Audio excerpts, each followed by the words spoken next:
Bonjour à tous, bienvenue sur la chaîne Juris Business, la chaîne qui vous simplifie le droit des affaires. Hier, on a parlé de l'apport de l'entreprise individuelle à une société. On a vu juridiquement les points qu'il fallait appréhender pour réaliser cet apport de notre entreprise individuelle. Maintenant, on va plutôt s'attacher à la fiscalité de l'apport de l'entreprise individuelle parce que tout ce qu'on fait, en fait, est assujetti à une fiscalité qui va venir s'appliquer. Donc déjà, ce qu'il faut bien comprendre, c'est que quand on va apporter notre patrimoine professionnel, il faut bien savoir que des droits d'apport relatifs à chaque bien qui vont constituer le patrimoine professionnel vont devoir être acquittés par l'entrepreneur individuel. Vous avez par exemple les droits d'enregistrement qui vont concerner le fonds de commerce, qui sont de 3% lorsque la valeur du fonds est située entre 23 000 € et 500 000 €.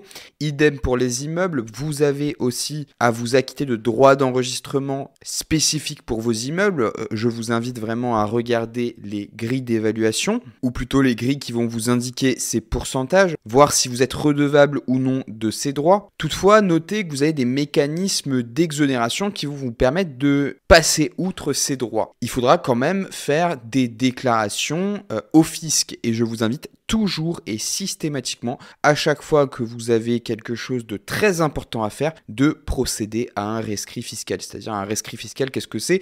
C'est une question que vous posez à l'administration fiscale. L'administration fiscale vous répond et cette réponse est opposable à elle. C'est-à-dire que par exemple, à partir du moment où vous lui demandez si par exemple pour votre fonds de commerce qui vaut 25 000 €, vous devez ou non vous acquitter de taxes de manière générale et que l'administration fiscale vous répond non.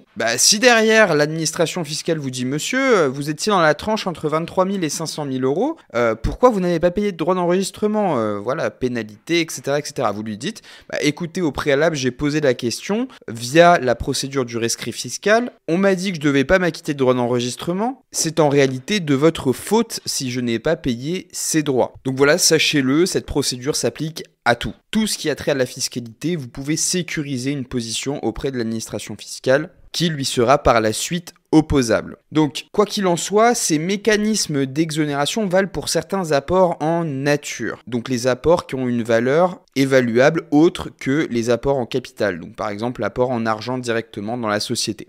Donc, ces mécanismes d'exonération vont pouvoir être mis en œuvre dès que vous apportez à une société qui va être nouvellement créée. Donc, c'est une société qui va être créée, qui est en création, qui n'est pas encore immatriculée. Vous lui faites un apport, c'est une société nouvelle. Donc, vous remplissez la condition 1. Condition 2, l'apporteur doit prendre l'engagement de conserver les titres pendant au moins 3 ans dans la société. Deuxième condition. Donc, si vous remplissez ces conditions et que vous maintenez ces conditions, vous pouvez bénéficier de certains mécanismes d'exonération. Là encore, je vous invite à sécuriser la position auprès de l'administration fiscale. Attention, si effectivement vous remplissez la première condition, la deuxième condition, mais que par exemple au bout de 2 ans vous vendez vos titres, là pour le coup, vous pourriez vous prendre un redressement fiscal puisque effectivement vous n'avez pas respecté l'engagement que vous avez pris auprès de l'administration. Donc faites très attention, c'est pas simplement des conditions qu'il faut remplir au début, c'est pas un engagement que vous signez et que vous ne respectez pas par la suite, c'est un engagement que vous signez et que vous respectez sur la durée pour laquelle vous vous êtes engagé, très important. Ensuite, notez que cet apport de l'entreprise individuelle est fiscalement considéré comme une cessation d'activité. Et cette cessation d'activité, qu'est-ce qu'elle implique ? Elle implique une imposition immédiate de plusieurs choses. D'une part, des bénéfices qui sont non encore imposés, donc les bénéfices que vous avez générés pendant ce cours-là d'exercice. Ça implique aussi une imposition immédiate des plus-values latentes. Donc, qu'est-ce qu'une plus-value latente ?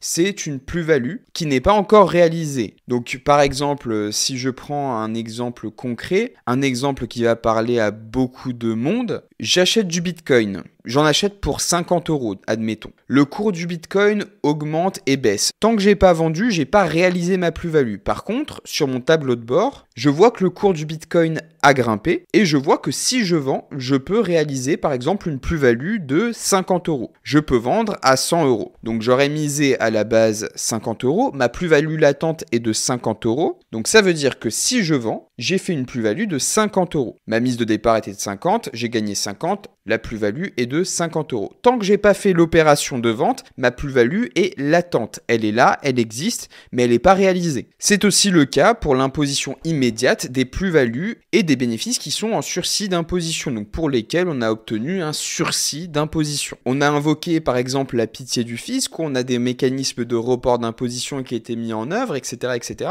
Ces bénéfices-là qui étaient en sursis vont être taxés directement. Donc c'est une imposition immédiate. Donc c'est important quand même à noter, puisque effectivement tout ça c'est des calculs qu'il faut faire, parce que si vous ne vous retrouvez pas dans un cas d'exonération, pour le coup, tout ça c'est des frais qu'il faut prendre en compte au moment de l'apport. Toutefois, vous avez des mécanismes de report d'imposition des plus-values. Pour cela, il faut remplir certaines conditions. Il faut que l'apport porte sur l'ensemble des éléments d'actifs et de passifs de l'activité, ce qui est ici le cas dans le cadre d'une entreprise individuelle lorsqu'elle apporte l'ensemble de son patrimoine professionnel qui comprend les actifs, les passifs, les immeubles, le fonds de commerce, etc. etc. Donc normalement, on rentre dans ce cas de figure ici. Encore une fois, c'est un acte important qui vous engage auprès de l'administration fiscale qui peut avoir des conséquences qui sont conséquentes. Pardonnez-moi de la répétition, mais concrètement, encore une fois, je vous invite à sécuriser systématiquement vos positions, surtout lorsque vous faites des opérations comme ça.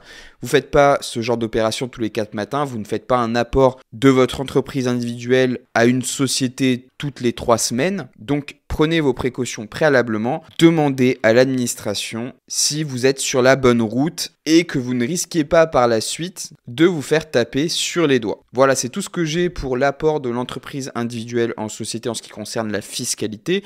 J'ai une vidéo que je vous invite à voir au préalable qui porte sur la partie plutôt juridique. Si la vidéo vous a plu, n'oubliez pas de vous abonner, de mettre un pouce bleu. Posez-moi dans l'espace des commentaires, c'est très important pour moi pour vous produire du contenu qualitatif qui va vous servir, les questions relatives au droit des affaires de manière générale. Sur ce, j'espère que la vidéo vous a plu. Si c'est le cas, n'oubliez pas de vous abonner, de mettre un pouce bleu et je vous retrouve sur les prochaines vidéos.